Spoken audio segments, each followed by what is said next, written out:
Ada lubang. Mengendalikan Yamaha New MT-25 dengan sumbu rodanya yang panjang saat belok tajam di tanjakan dengan beban berat full box dan boncengers bukan perkara mudah, bro. Kalau ngegas terus di tikungan begini, motornya bisa melebar. Kalau dipelanin, motornya malah bisa rebah. Dan di latar belakang kita danau meninjau. Aduh, Masya Allah. Sekarang kita mau pesan Indomie. Oke. Indomie enak nih sama kopi. Cakep ya kan jalurnya? Ternyata Puncak Lawang ini sebagai tempat wisata sudah ada sejak zaman kolonial Belanda, bro. Dulunya puncak ini dipakai oleh para bangsawan Belanda sebagai tempat istirahat. Sama Davis Rezal Vice co-pilot yang nggak pernah jadi pilot karena belum tutup kaki.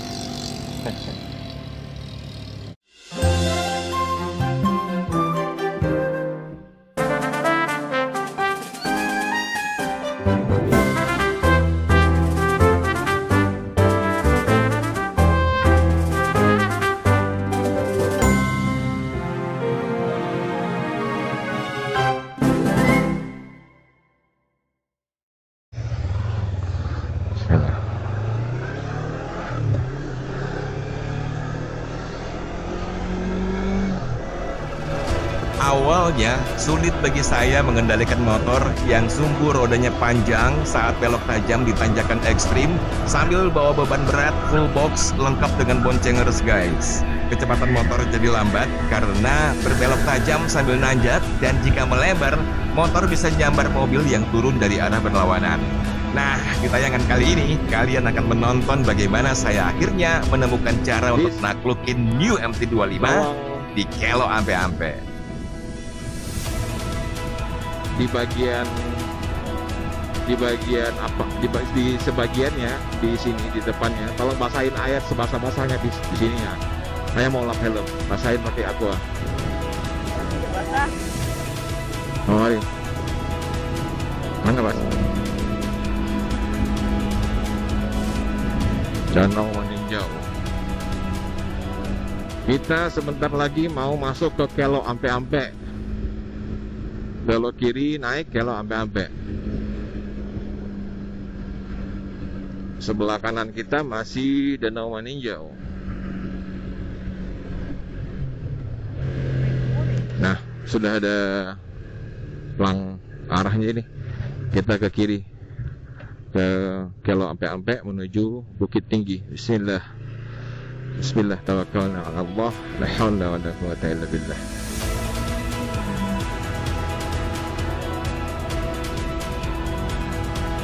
Naik terus, bis. Ini ada 4 kelokan, bis. 4 tikungan, namanya Kelo ampe-ampe. Nah, ini tikungan pertama.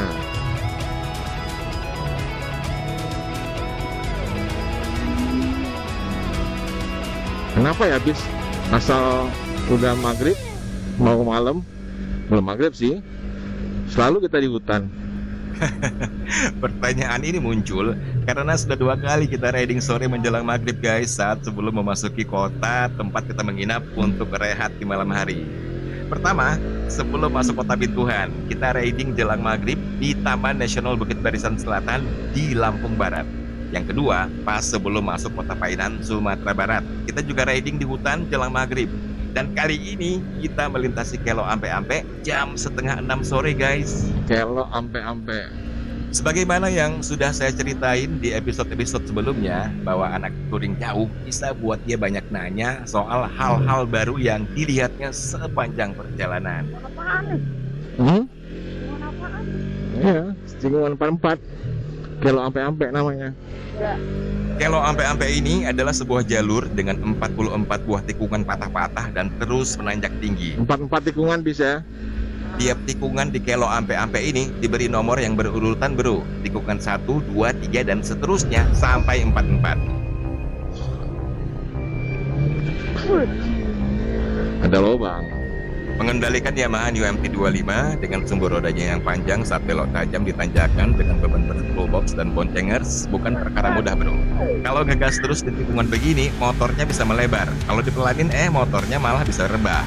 Dengan beban berat nggak mudah untuk manuver dengan badan ya. Tapi akhirnya di sini saya nemuin cara untuk naklukin si Master Torsi ini guys. Oh, udah tahu ya caranya. Ini kita harus main kopling. Jadi bro, supaya motor tetap nanjak, kita harus kasih torsi yang cukup gitu kan. Tapi konsekuensinya motor bisa melebar nih. Nah, di saat motor mau melebar, saya tekan kopling tipis aja sebentar terus lepas untuk ngurangin laju motor. Jadi tekan lepas seperti ini bisa buat motor berbelok mudah tanpa harus melebar.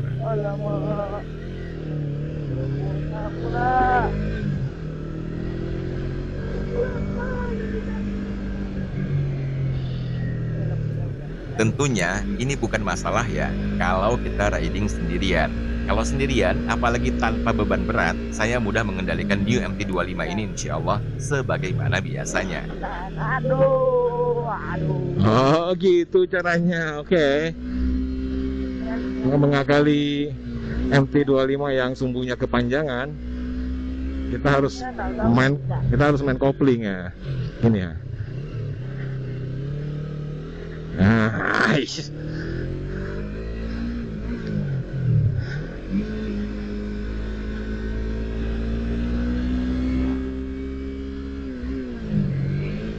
Masya Allah, alhamdulillah jadi enak. Monyet.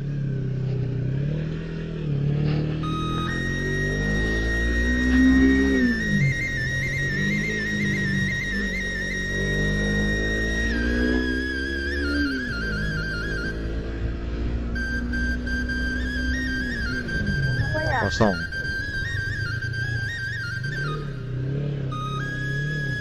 Nah, agak melebar karena nggak ada orang, makanya kita buat melebar.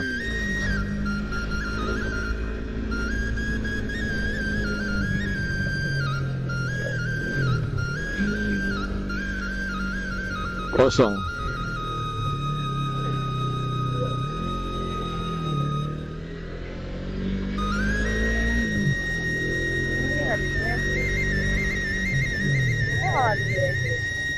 Sebagaimana yang pernah saya jelasin di episode-episode sebelumnya, bahwa penting banget nih kita mengenal karakter motor kita terlebih dahulu sebelum touring jauh ke jalur-jalur yang ekstrim seperti ini bro. Sebab tiap motor itu punya cara riding yang berbeda-beda pula. Tentunya kalau bawa KTM yang sumbu rodanya pendek misalnya, saya mungkin gak akan sulit menaklukkannya dengan situasi dan beban motor yang sama. Jadi kita harus benar-benar paham cara riding dan handling yang sesuai untuk motor kita.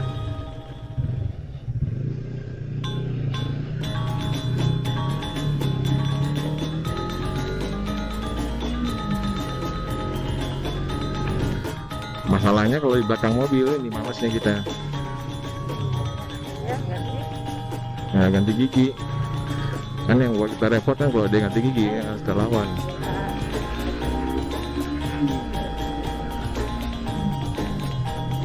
Ya, setelah mengetahui trik mengendalikan MT-25 dengan beban berat dan boncengers di jalur nanjak dan belok patah-patah seperti ini, alhamdulillah saya semakin percaya diri melibas setiap tikungan, walaupun ada mobil turun dari arah depan. Sudah tahu gimana caranya kendaliin motor dengan beban berat begini, tapi nggak sampai melebar dan nggak perlu juga harus berhenti di tengah tikungan nanjak seperti ini. Ini benar-benar buat saya puas, mengingat saya bukan biker atau rider yang pro, yang skillnya hebat-hebat ya, nggak kayak gitu juga. Mungkin bagi biker yang lain, situasi jalur dan kondisi beban motor seperti ini mudah bagi mereka ya. Tapi faktanya ini sulit bagi saya guys. Dan alhamdulillah saya menemukan cara yang sesuai bagi saya untuk naklukin MT-25 di kondisi dan situasi seperti ini.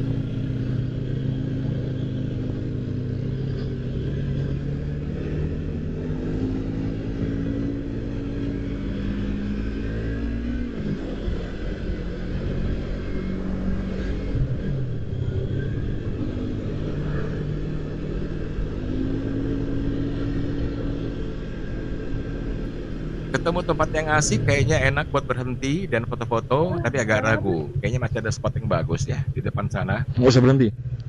Oke, kita jalan lagi. Dan gak jauh dari sini ada spot bagus buat foto-foto dan sedikit ambil video untuk pengumuman kalau kita udah di Kelo Ampe-Ampe dan sedang menikmati pemandangan ke Danau Manijau yang begitu memukau. Masya Allah, akhirnya kita sampai di Masih pertengahan jalan sampai ya.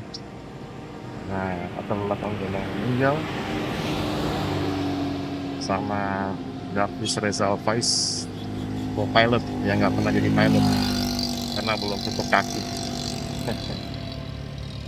Biasa, alhamdulillah. Oke, kita lanjut jalan lagi.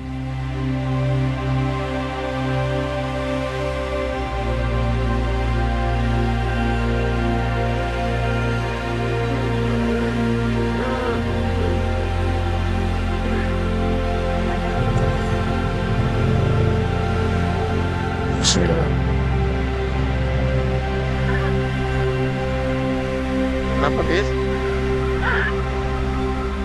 Mantap ya, Bis? Awalnya gitu. Kita menuju Puncak Lawang, guys. Jalannya mantep. Tapi kalau hujan nggak mantep.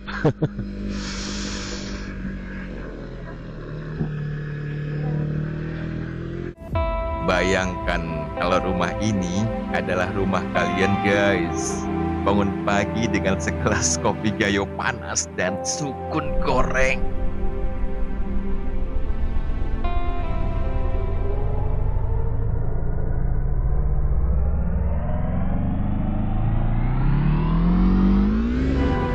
Ada banyak spot yang bisa kita singgahi untuk bisa menikmati pemandangan Danau Maninjau, termasuk juga spot-spot yang ada di ketinggian. Salah satunya adalah Puncak Lawang, yang menjadi spot yang paling banyak dikunjungi wisatawan untuk menikmati keindahan panorama Danau Maninjau dan sekitarnya. Puncak Lawang ini berada di ketinggian 1.200 meter dari permukaan laut, sehingga menjadi puncak tertinggi di sekitar dataran tinggi yang ada di pinggir Danau Maninjau. Saya baru paham ada spot ini karena dikasih paham sama Om Deron, tetangga sekaligus kawan ngopi. Cepat sehat ya Om Deron. Pokoknya Om yang satu ini bisa dimintai referensi soal spot dan makan-makan enak di Sumatera Barat. Suhu udara di jalur ini semakin dingin. Jelas aja karena Puncak Lawang yang kita tuju itu adanya di ketinggian 1.200 meter. Banyak wisatawan datang ke puncak tersebut, ada penginapan-penginapan juga, dan di sana kita bisa main para layang.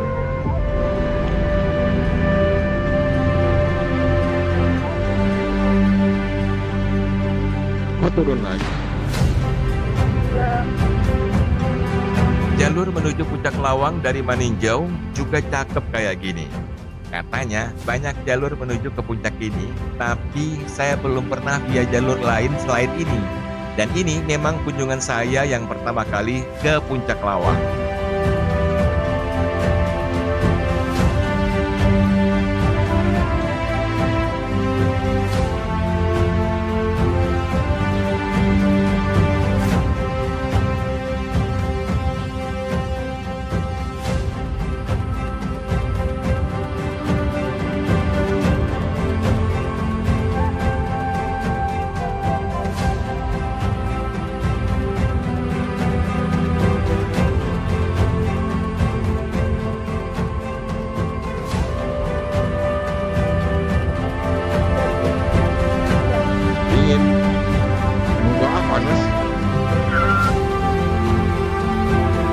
Cakep ya kan jalurnya?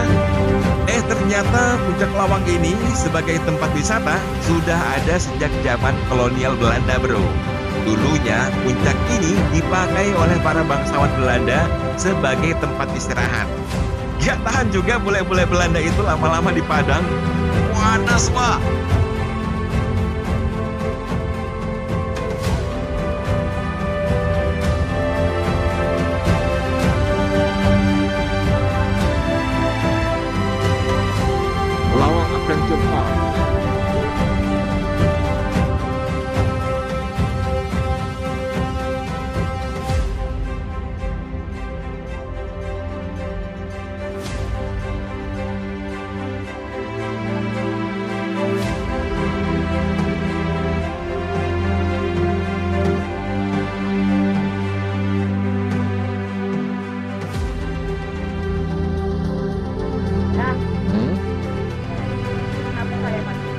Bagus,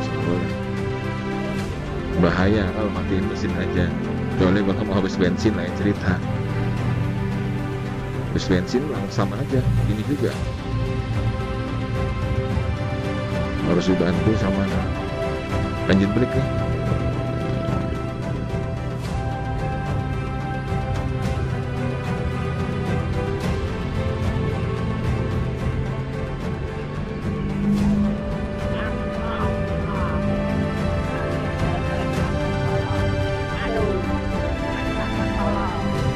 Maaf ya guys, kalau suara anak saya begitu ya. Bis, awannya bis. Kamu nggak video call sama ibu?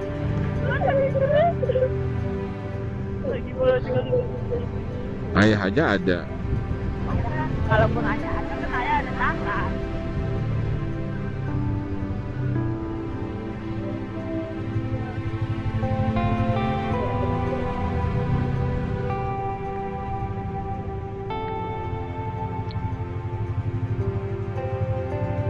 Sini aja kita, atau gimana lagi?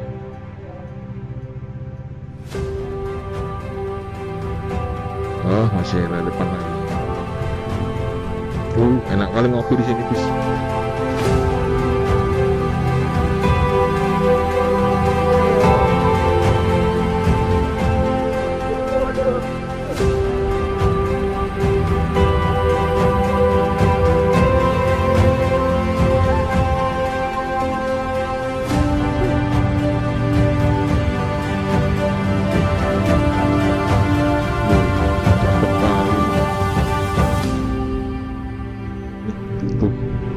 Kita nggak nentuin sejak awal di mana lokasi terbaik untuk berhenti di puncak Lawang ini. Kita cuma puter-puter aja sambil melihat-lihat keindahan spot ini. Jadi kita nggak ngeset tujuan secara khusus ke puncak Lawang ini ya, mau duduk di mana kita nggak pernah merencanakan sebelumnya. Jadi kita mau jalan-jalan aja. Apalagi waktu udah hampir jam 6 nih, dan udah pasti kita akan tiba di Bukit Tinggi nanti saat matahari sudah benar-benar tenggelam. Itu kalau atas loh.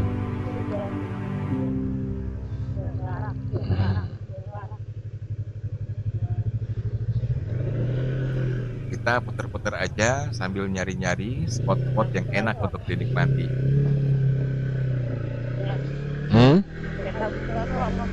Apa? Peta buta tuh apa maksudnya? Peta buta? Peta buta Indonesia. Oh, nggak ada petunjuknya. Peta doang. Puncak Lawang ini indah karena pertama jalur menuju ke puncak ini cakep.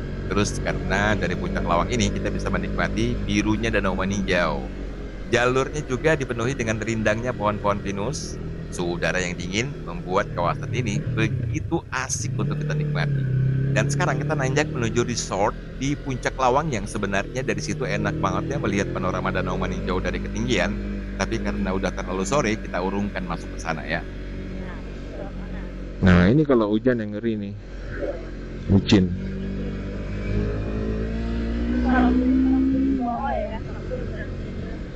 Ya.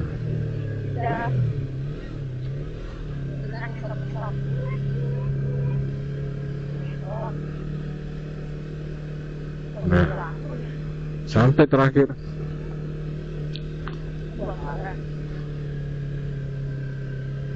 Di sini kita harus masuk, tapi kita nggak usah. Ya kita balik lagi. Sana aja, udah tiba. Lihat-lihat aja.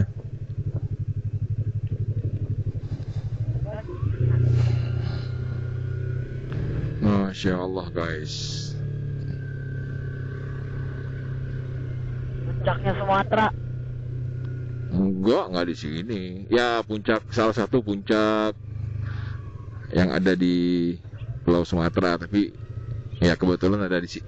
Bukan puncak tertinggi tapi dataran tinggi, gitu maksudnya.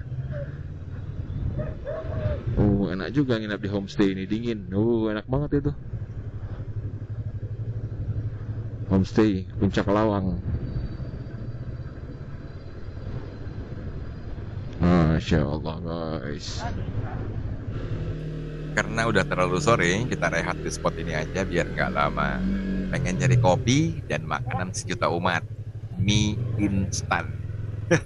Enak kayaknya dingin-dingin gini. Nah, turun.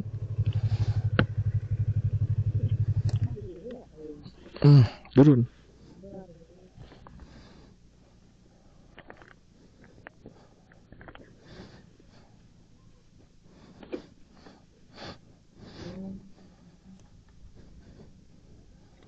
Nggak perlu. Masukin lagi.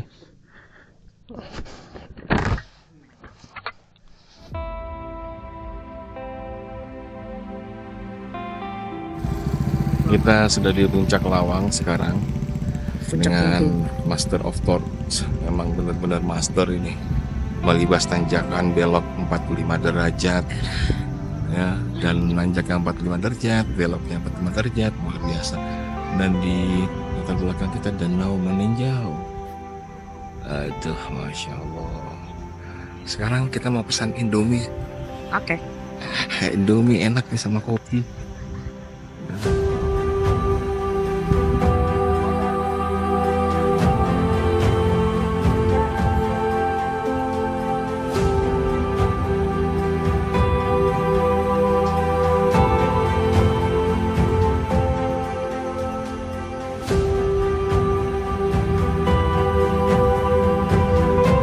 Bis, hati.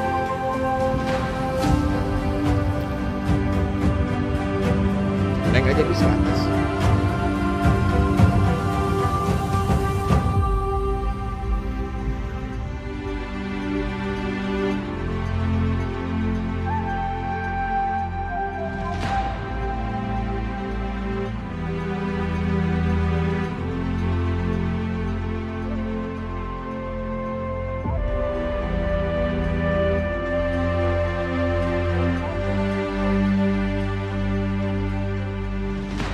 Kita pulangnya ambil jalur lain nih dari Puncak Lawang, langsung mau menuju ke rehat malam di Bukit Tinggi.